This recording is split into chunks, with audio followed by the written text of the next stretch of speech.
personal aspiration, shall we say. We are concerned to not violate the truth we know. We suffer the consequences of our actions regardless of our concepts and beliefs about ourselves or anything else. If we eat the wrong foods we will likely get wrong consequences, that sort of thing.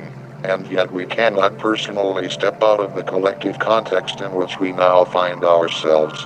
So we partake, not only in the sowing of the wrong seeds, like driving gas-guzzling cars, perhaps, but we also reap the collective consequences of such behaviors.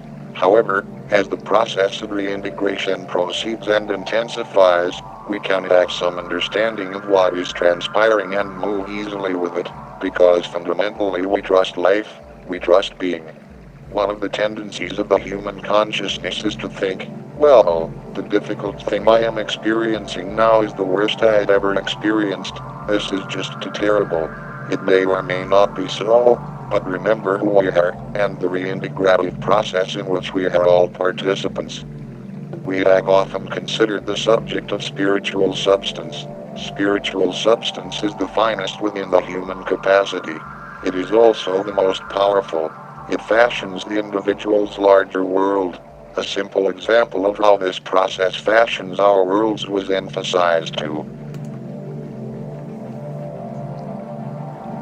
me recently when a television repairman came to our house. Without being too judgmental, he was a rough-looking character. But for some reason I remembered there was an angel there, and I found myself naturally connecting at that level. I didn't mention to him that he was an angel, I just had that thought in mind. He virtually changed before my very eyes. He became all sweetness and light, and, without boring you with the details of this particular visitation, it was a pleasure to have him in the house, and he accomplished what he needed to do very quickly. I only relate this because we are able to establish this unique connection with angels in human form. It is a simple illustration of how the characteristics of emanate through spiritual substance and cause its reflection in the manifest world. Every action we take either generates or dissipates spiritual substance. This is regardless of the feelings we have. Sometimes we feel dreadful. We feel upset, afraid, worried, or whatever. Who knows where all those feelings may come from in our collective context. However, when we feel those things, to actually do the most creative thing of which we are aware in that circumstance is divine function. There is no need for us to try to be somebody. Often people try to be a somebody. Let spiritual substance naturally reveal the angelic presence. The core of a person is character. It is character and its substance that makes a person substantial, and nothing else can or will. Without it a person is only partially present. As far as we are concerned, perhaps, without character, without spiritual substance present, the person could be called a nobody. It doesn't matter how famous they are, how wealthy they are, what their position is. As far as their manifestation of reality is concerned, they are not present. Present in spirit, yes, but of manifest significance in spiritual identity, no. Human beings are notorious for living beyond their means. How do we live beyond our spiritual means, beyond our spiritual substance? Well, we dissipate our substance when we are self-centered. It is exciting when we realize we are being self-centered, because if we realize it we can do something about it right away. We don't have to condemn ourselves, we are just excited to spot it and do something about it.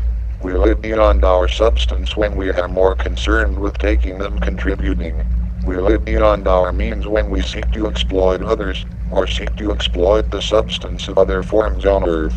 We can see from this brief review how mankind has and is living well beyond his substance. Spiritual substance is the most precious substance on Earth, and certainly the most precious substance as far as human beings are concerned. Why?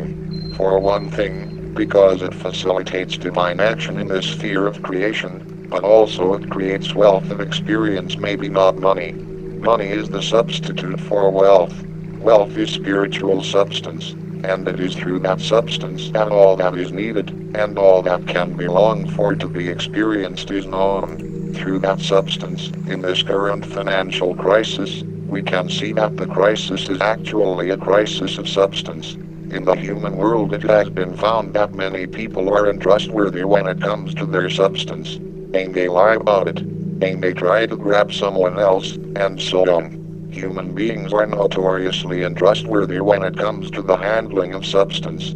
We know that only spiritual identity, tone, and substance are trustworthy. We would let our own consciousness and facilities be identified increasingly with these. We see the world blindly searching for something, someone that is trustworthy.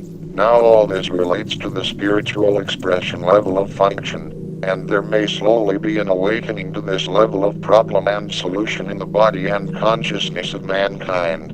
We know these things, therefore each of us has a personal responsibility to embody this true value, the essence of being in human form on earth. What a privilege, what a responsibility, what an adventure, what a life to know and fulfill our purpose here, now and always. Alan Hammond, October 5, 2008.